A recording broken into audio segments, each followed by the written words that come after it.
I thought for quite a while I need to make a video on gaming journalism and the state of it right now.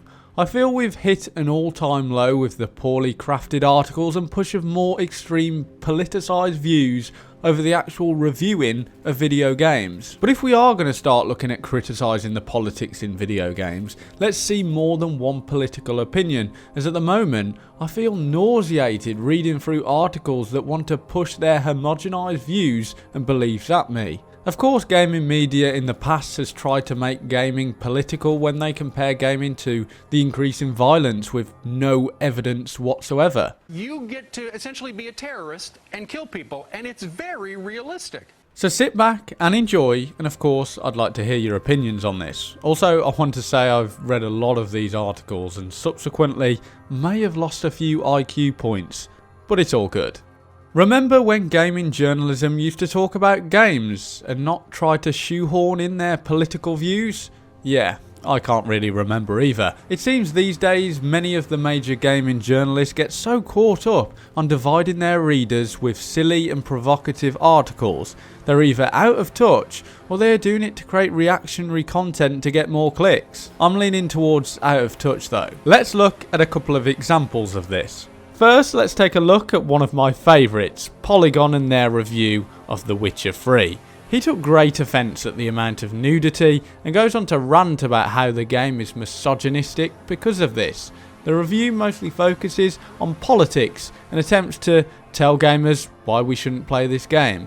Newsflash, the medieval period was a very misogynistic period.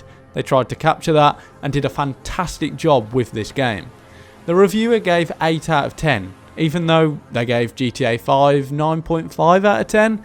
I guess going to strip clubs and making it rain on women doesn't count as misogyny, right?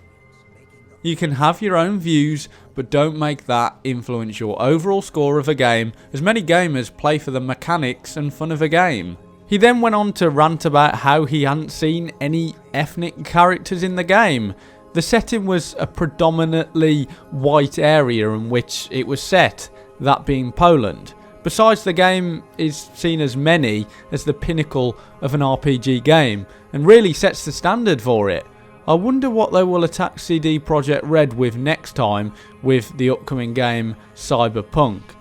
Gamers want to know if the game is good or not, so I believe that's what game journalists should stick to, not the politics. People like gaming as it provides them escape from the constant bombardment of politics everywhere.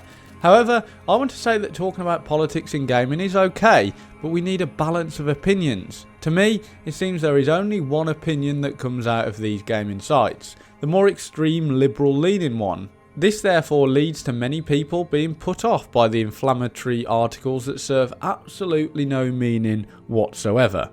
Let's look at another article and look at what this article is trying to achieve. Insurgency Sandstorm is lethal, gripping, and somewhat uncomfortable. The reporter almost wants to say that he enjoys the game, however can't quite come to terms with it. I quote, "They represent realistically rendered violence but often fail to engage with the complexities of their setting. Insurgency Sandstorm is not trying to make a political statement in any way whatsoever, in any shape or form. This reporter has written countless articles which focus heavily on the political side, and sometimes he almost seems like he's forgot what his task was to even do. It's almost as if these people don't play games for enjoyment, but to merely pick out its every fault."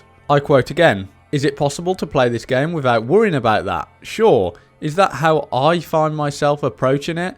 Absolutely not. I know that many people aren't even worrying about a completely fictional conflict. So you know what? If it worries you that much, stop playing it." At least 30% of this article doesn't even talk about the game. That is totally wrong, and I'm seeing this more and more. So I come back to what is this article trying to achieve? Is it to make gamers self-aware and think more about what we play? I just think it's totally nonsense and a waste of time. However, I don't want to just go through lots of articles showing my point. Let's roll a montage of all the bogus articles that you will see written by the likes of GameSpot, Eurogamer, Polygon, Verge, and of course, Kotaku. I said this looks like a job for me, so everybody just follow me, 'cause we need a little I find these articles have one thing in common, and it's shined through. They are trying to push their super woke ideas upon people, and it's nauseating. I want to read more diverse opinions. That's how you, major gaming journalists, can save your dying site. Why don't I see a site saying how Kingdom Come Deliverance is a brilliant testament to how historical accuracy can be done? Instead we get articles screaming that the developers are racist. This type of mentality is so blatantly provocative and delusional. For the record, the internet laughs at articles like this. We don't buy it, and we quite frankly don't care what you think. Let's talk more about game journalists being out of touch, and I think a lot of them seem to be in the pocket of these major AAA gaming companies. Looking at the most recent major franchise release scores and comparing them to user scores, Call of Duty Black Ops 4 seen by many as a very weak entry into the franchise. Times, British newspaper, 10 out of 10, IGN, 8.5, GameSpot, 8 out of 10, Eurogamer, 4 out of 5, user score, 4 out of 10. Fallout 76, trusted reviews give it a 7 out of 10. How can you give that a 7? It was the biggest piece of crap I've seen get released. The user score was 2.8.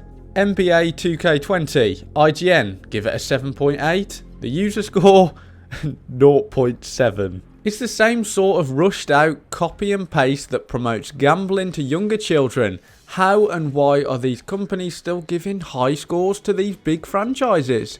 So moving on, I did a bit of digging on the internet. Maybe the reason they always give the same high scores for the AAA games is because they influence them. What I mean by that is they get put in these fancy hotels, they show them their game in their office, they buy ads on their site. If you were given that sort of pressure, most people would be drawn in by them and give them higher scores for their games that do not deserve it. Also, to further the point of them being out of touch, let's look at what IGN thought of Modern Warfare's campaign after being shown it. Of course, after them whining about the campaign being too graphic, it will likely get changed. According to Gaming Revolution, it already has changed. At least personally, I feel like I don't necessarily want to play 15 to 20 hours of what I was just shown. It's very jarring, and I hope the game isn't 10 hours of that sort of feel, because that would be very intense and ultimately not very fun. From the video just shown, it seems very one-sided, which I have hopefully illustrated throughout the video. There isn't many different opinions at these major game journalist outlets. But most of the IGN employees say it's too graphic, it was jarring, unsettling. But we as players want that. You can see by the like to dislike ratio. I hate when gaming journalists just seem so oblivious to everything. Do they not check the videos or tweets they upload? We don't agree with you. We want our campaigns to show the visceral nature of war. It's brutal. That's the reality. Is there no way we could make a compromise and allow players to skip the graphic cutscenes, or maybe have an option that lets players have a more filtered and less graphic experience? So overall, gaming journalism is not in a good place right now. They seem so out of touch in the pocket of major AAA companies and so one-sided with their bizarre conspiracy tinfoiled hat ideology that serves no purpose for making gaming better. If anything, it makes it worse. Journalists like Kotaku seem so focused on what race players can be and what political message that game is promoting than actually playing the damn game. If you did go on to enjoy this video, please click that subscribe button and the notification bell and that like button. I will continue to do more of these essay type videos. I also previously did a video on AAA versus indie games and sort of the state of gaming in 2019. If you want to watch that one, I'll put a link to that in the description and also add it to one of the cards in the video as well. Thanks for the great support, it's been fantastic. Until next time, have a good one.